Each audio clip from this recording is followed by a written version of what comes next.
8 avril 2021. Une sagesse pour aujourd'hui. Je crie aux humains.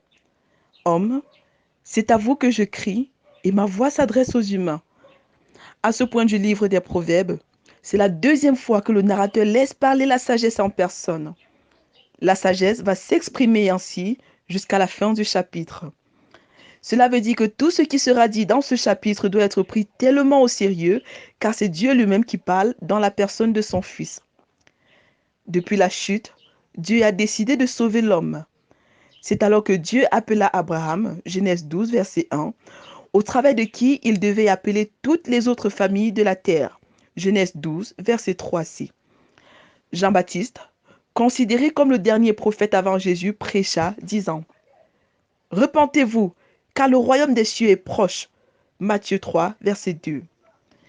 Après avoir autrefois et à plusieurs reprises et de plusieurs manières parlé à nos pères par les prophètes, Dieu nous a parlé par le Fils en ces jours qui sont les derniers.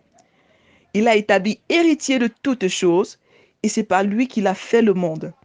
Hébreux 1, verset 1 à 2.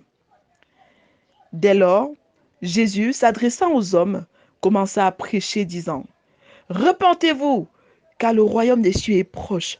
Matthieu 4, verset 17. Cela veut dire que la porte d'entrée dans le royaume des cieux, c'est la repentance et la foi en Jésus-Christ, mort pour tout péché et ressuscité. Vérité. La repentance et la foi donnent un libre accès dans le royaume des cieux. Application. Me repentir et croire afin d'avoir la sagesse de Dieu. Promesse. Voici, je me tiens à la porte et je frappe. Si quelqu'un entend ma voix et ouvre la porte, j'entrerai chez lui, je souperai avec lui et lui avec moi. Apocalypse 3, verset 20. Prions ensemble. Seigneur Jésus, je confesse que tu es mort à la croix pour mes péchés et que tu es ressuscité pour ma justification. Entre dans mon cœur et transforme ma vie. Amen.